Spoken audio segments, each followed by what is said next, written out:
Panduan singkat umrah. Pertama, jika seseorang akan melaksanakan umrah, dianjurkan untuk mempersiapkan diri sebelum berihram dengan mandi, sebagaimana seorang yang mandi junub. Memakai wangi-wangian yang terbaik jika ada, dan memakai pakaian ihram. Kedua, pakaian ihram bagi laki-laki berupa 2 lembar kain ihram yang berfungsi sebagai sarung dan penutup pundak. Adapun bagi wanita, ia memakai pakaian yang telah disyariatkan yang menutupi seluruh tubuhnya. Namun tidak dibenarkan memakai cadar atau niqab, yaitu penutup wajah, dan tidak dibolehkan memakai sarung tangan.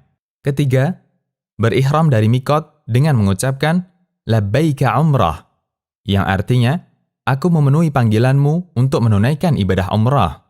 Keempat, jika khawatir tidak dapat menyelesaikan umrah karena sakit atau adanya penghalang lain, maka dibolehkan mengucapkan persyaratan setelah mengucapkan kalimat di atas dengan mengatakan Allahumma mahilli haitsu habastani, yang artinya, ya Allah, tempat tahallulku di mana saja engkau menahanku. Dengan mengucapkan persyaratan ini, baik dalam umrah maupun ketika haji, jika seseorang terhalang untuk menyempurnakan manasiknya, maka dia diperbolehkan bertahallul dan tidak wajib membayar dam, yaitu menyembelih seekor kambing. Kelima, tidak ada alat khusus untuk berihram, namun jika bertepatan dengan waktu salat wajib, maka salatlah lalu berihram setelah salat. Keenam, setelah mengucapkan talbiyah umrah, yaitu pada poin ketiga, dilanjutkan dengan membaca dan memperbanyak talbiyah berikut ini, sambil mengeraskan suara bagi laki-laki dan lirih bagi perempuan hingga tiba di Makkah. Labbaik Allahumma labbaik, labbaik la syarika laka labbaik, innal hamda wan ni'mata laka wal mulk la syarika lak, yang artinya, aku menjawab panggilanmu ya Allah, aku menjawab panggilanmu, aku menjawab panggilanmu, tiada sekutu bagimu, aku menjawab panggilanmu, sesungguhnya segala pujian, kenikmatan, dan kekuasaan hanya milikmu, tiada sekutu bagimu. Ketujuh, jika memungkinkan, seseorang dianjurkan untuk mandi sebelum masuk kota Mekah. Kedelapan, masuk Masjidil Haram dengan mendahulukan kaki kanan sambil membaca doa masuk masjid. Allahumma ftahli abwaaba rahmatik, yang artinya, ya Allah, bukakanlah untukku pintu-pintu rahmatmu. Kesembilan, menuju ke Hajar Aswad, lalu menghadapnya sambil membaca Allahu Akbar atau Bismillah, Allahu Akbar, lalu mengusapnya dengan tangan dan menciumnya. Jika tidak memungkinkan untuk menciumnya, maka cukup dengan mengusapnya, lalu mencium tangan yang mengusap Hajar Aswad. Jika tidak memungkinkan untuk mengusapnya, maka cukup dengan memberi isyarat kepadanya dengan tangan, namun tidak mencium tangan yang memberi isyarat. Ini dilakukan pada setiap putaran tawaf. Kesepuluh, kemudian tawaf umrah 7 putaran, dimulai dari Hajar Aswad dan berakhir di Hajar Aswad pula, dan disunahkan berlari-lari kecil pada 3 putaran pertama, dan berjalan biasa pada 4 putaran terakhir. Ke-11, disunahkan pula mengusap rukun Yamani pada setiap putaran tawaf, namun tidak dianjurkan mencium rukun Yamani. Dan apabila tidak memungkinkan untuk mengusapnya, maka tidak perlu memberi isyarat dengan tangan.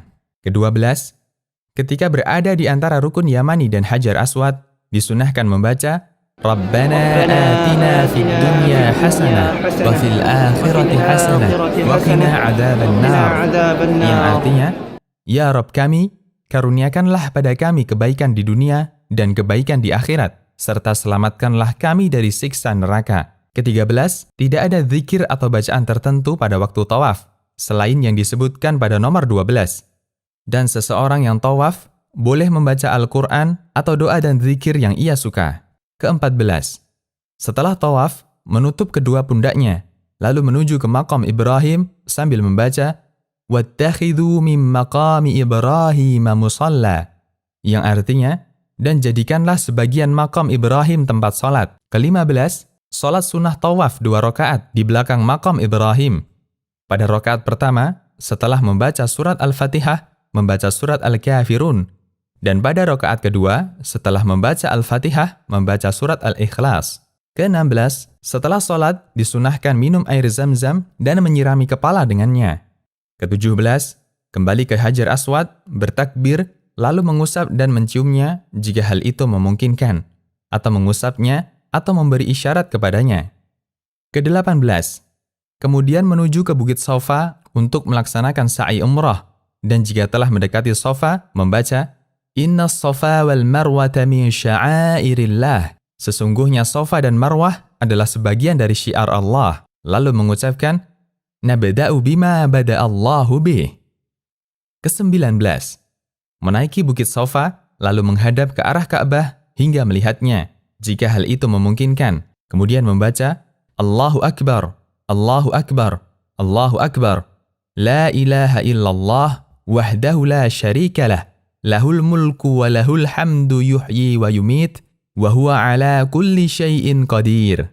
La ilaha illallah wahdah, anjaza wa'dah, wa nasara abdah, wa hazamal ahzaba wahdah.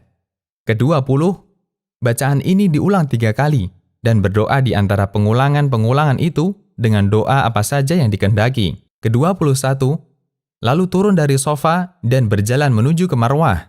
Ke-22, disunahkan berlari-lari kecil dengan cepat dan sungguh-sungguh di antara 2 tanda lampu hijau yang berada di Mas'a atau tempat sa'i bagi laki-laki, lalu berjalan biasa menuju Marwah dan menaikinya. Ke-23, setibanya di Marwah, kerjakanlah apa-apa yang dikerjakan di Safa, yaitu menghadap kiblat, bertakbir, membaca zikir pada nomor 19, dan berdoa dengan doa apa saja yang dikehendaki.